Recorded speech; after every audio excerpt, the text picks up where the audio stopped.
That may be the greatest catch I've ever seen in my life. Okay, we're going to go through and do something a little different here. Let's talk about some players that after 2 weeks, I have had to drastically move up our rest of season rankings. I'm also going to be talking about guys that their trade value has just gone through the roof. And we're going to be maybe identifying some sell high players, maybe just saying that these guys are now bona fide studs. You want to be holding on as tight as you can. Of course, we're going to get to all that. But before we do anything, I have to pull up our last video, go down to the comment section really quick to grab a couple comments to give away some Fantasy Flock Network hats. We'll grab the hat right here as we are looking for this video. And yeah, all you have to do is go down there, subscribe to the channel, hit the bell next to the subscribe button. That way you can come out, you don't miss a video, and then leave a comment on any video. Drop that like as well. And then I will be picking random comments every single day, multiple videos a day. We're giving away probably 500 hats this season, just for the people supporting this channel, completely free. I'm paying for shipping and paid for the hats, obviously. And our first comment going to come out from TJ Rose. I don't know if this is TJ Rose, whatever the hell it is. Love the content. Quick question. Would you start Robbie Anderson or Mike Evans this week in a PPR format? There, especially now that Antonio Brown's on the COVID list, you're going to have to go with Mike Evans. That's not even going to be close for us. And now our next question, this is going to come out from Juan Teo. He says, if anything ever happens to Chris Pine, I feel safe knowing that we have the fantasy flock as a backup.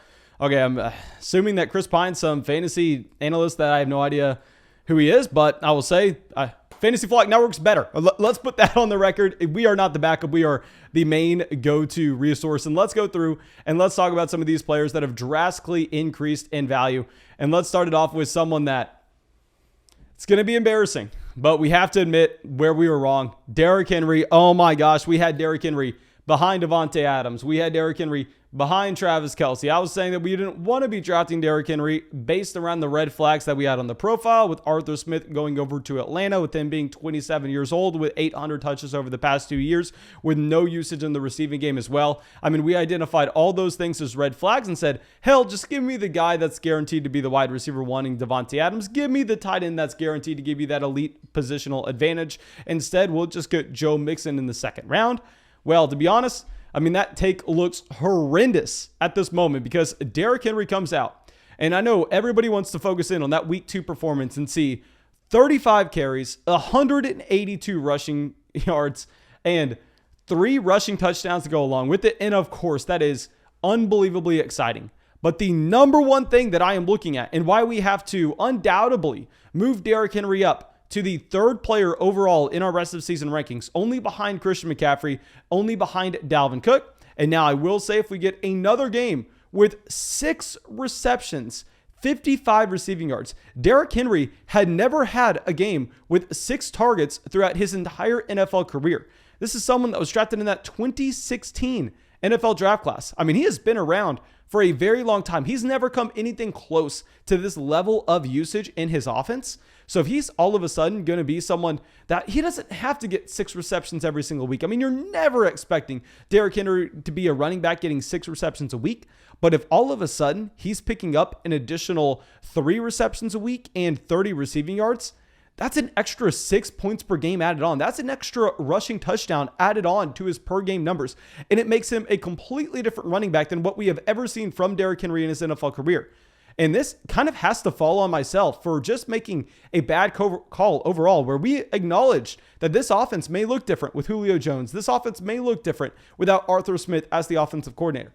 Now, one thing that we did not talk about the possibility with is the fact that maybe the Derrick Henry usage, instead of us focusing in on the fact that possibly they just skewed a little more pass happy and didn't look to give Derrick Henry 25 carries a game. I mean, that was the negative case I was looking at. We completely ignored the idea that with maybe a new offensive coordinator, that they begin to look to get Derrick Henry involved in the passing game.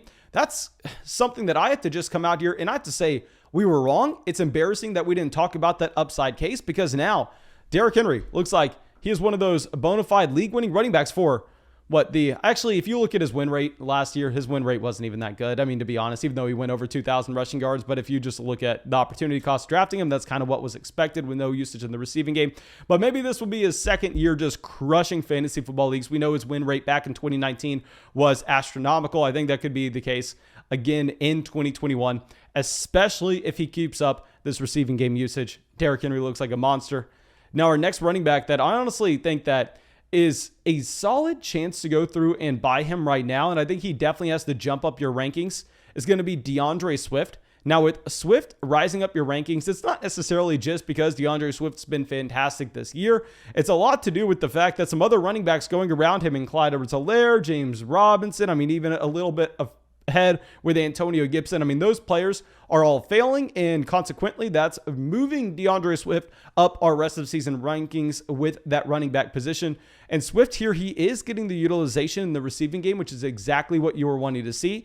And I will say he has had 19 carries so far this season.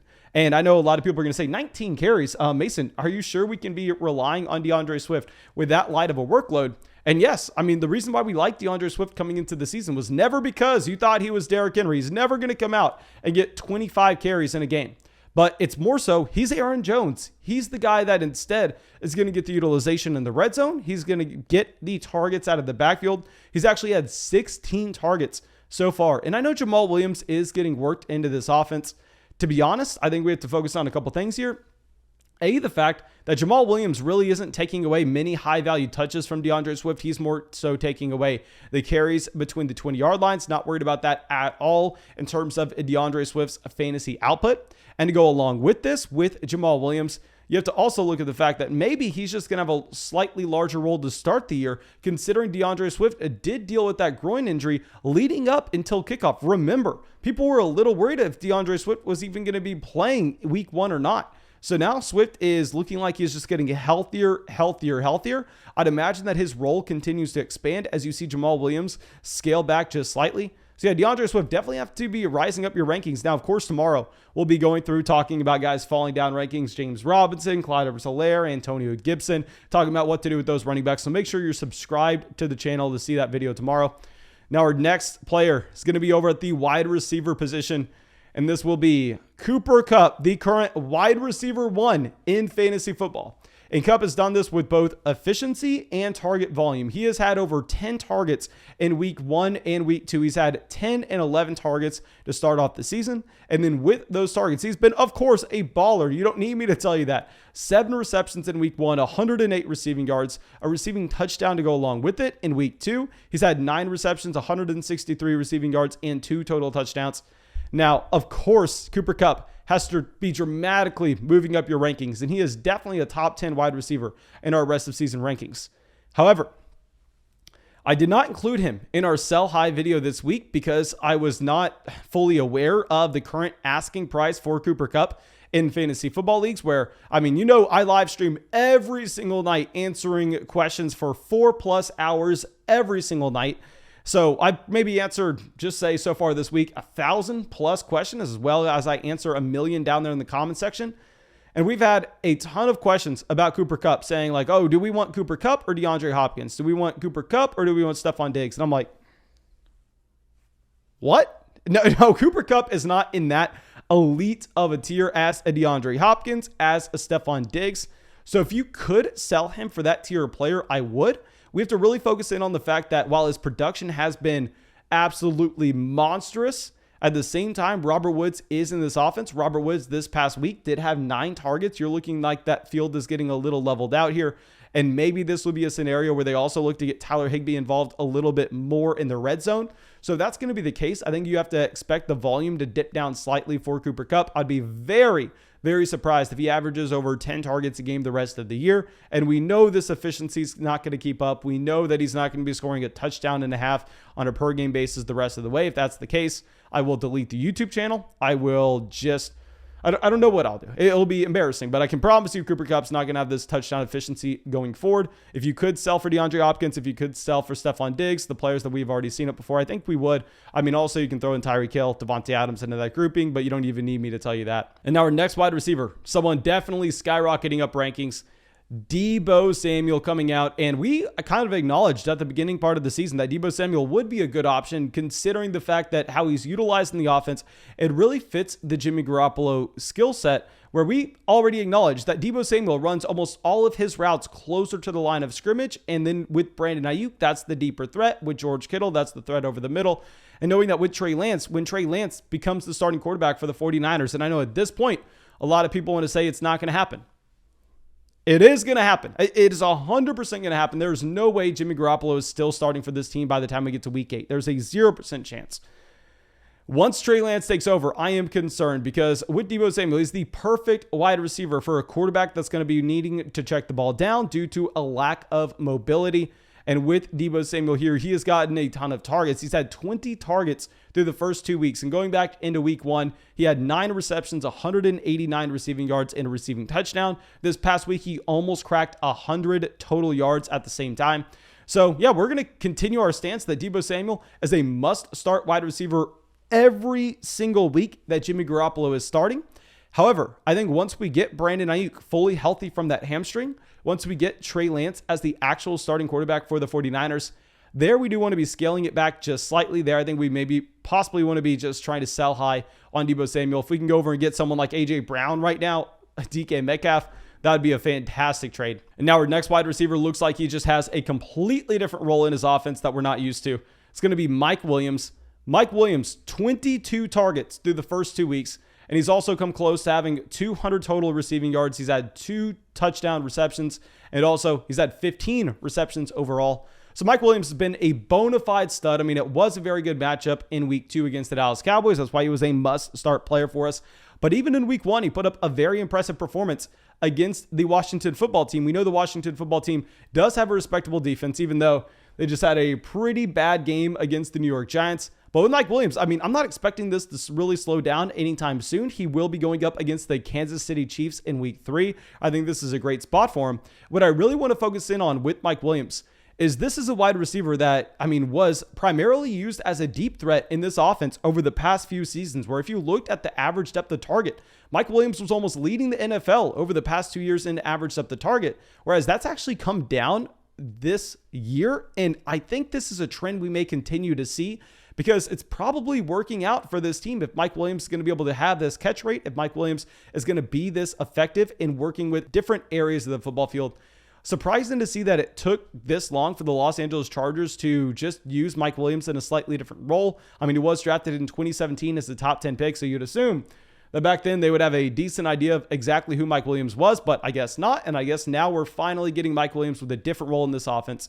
So I think Williams, more than any other player on this list, we should be kind of just erasing our memory of him from 2020, from 2019, because he was almost playing a different position. I think if he continues this role where he's used in every area of the football field, I don't want to say he's Stephon Diggs, but I mean, going back to what we had with Stephon Diggs in 2019, Stephon Diggs was very disappointing based on the fact that he was used as just an exclusive deep threat in Minnesota. He wasn't running the full route tree. That's what got Stephon Diggs traded out of Minnesota, because he was so upset with his usage in that offense. He gets over to Buffalo and they're using him as a traditional X wide receiver, and all of a sudden he's thriving. Maybe it's a similar situation with Mike Williams, just to a lesser degree. Now our next player is going to be someone that honestly may be my worst call of the year. At least it's definitely in consideration. This is Rob Gronkowski. So here with Rob Gronkowski in week 1, 8 targets, 8 receptions, 90 receiving yards, 2 receiving touchdowns to go along with it. And then in week 2, he comes out and just adding on those touchdown receptions. He has 2 touchdown receptions as well. So far, Rob Gronkowski with 4 receiving touchdowns. I'd imagine that's leading the NFL. It definitely has to be leading the NFL. I don't remember any other player coming close to that. So Gronk on fire right now. I will say that he's not up in the same tier as Darren Waller. He's not up in the same tier as Travis Kelce, but we've had to move him in the same tier as those other tight ends. You're going to see he's in the same tier of guys like George Kittle, TJ Hockenson. We'll get to him in a second. And I think that right now with Gronk, he's honestly an intriguing sell high candidate. Like, I would prefer having George Kittle over Rob Gronkowski, knowing that this touchdown volatility is not going to maintain over the entire season. I would also prefer having TJ Hockenson, knowing Hockenson just is getting more volume in his own offense. But this week against the Los Angeles Rams, this could be a great spot for Rob Gronkowski. I mean, with Antonio Brown missing this week on the COVID list, then all of a sudden, maybe you do have Rob Gronkowski as someone that you can just go through and jam in with just a ton of confidence, knowing that maybe that target volume does tip up. And one thing that's concerning is the snaps went down for Gronk a little bit this past week, but I think that's mainly due to the fact that this game was a full-on blowout, so it's very hard to just continue to go through and roll out Gronk at the end of the game, knowing that he's a player that you do have to worry about injuries with, and to go along with this, that there's no reason to have him out there because the game was already sealed. Okay, so now our next player is going to still be at the tight end position here. Let's go with TJ Hockenson. Hockenson, love to see what we've had so far, where he has had 20 targets through the first 2 weeks. 20 targets from the tight end position in 2 weeks is absurd. That's exactly what you're looking for. And to go along with it, 16 receptions. He's had 163 receiving yards and 2 receiving touchdowns. I mean, Hockenson looks like he is in that tier above really anybody else not named Kelsey or Waller. He is now going to be my tight end 3 on this season. I think at the time of this recording, we definitely have to make the switch and have TJ Hockenson over George Kittle, with how George Kittle is getting used a little more as a run blocker. Of course, we'll get to George Kittle in the video tomorrow where we're talking about some of these players falling down rankings. But yeah, Hockenson right now just looks like a bona fide stud, and there's a very little argument, at least room for argument to be made against TJ Hockenson, because this is not just purely based off efficiency. This is just a clear role that's carved out for him in Detroit, given the fact that this is easily the worst receiving core in the entire NFL. Now let's go a little bit deeper down. Let's go back over to the wide receiver position. And here let's talk Rondale Moore. I know so many people are excited about Rondale Moore, and we've had a million questions asking, oh, do I start Rondale Moore this week? He is right now the wide receiver 17 on the season. I mean, Rondale Moore has just been fantastic. At the same time, I don't know if we can say that you're starting Rondale Moore with confidence, given the fact this is a wide receiver that played 47% of the snaps this past week. I know you're tired of hearing me say that by now, but it's something I have to point out. I would rather wait one more week to see Rondale Moore become an at least 70% snap rate level player.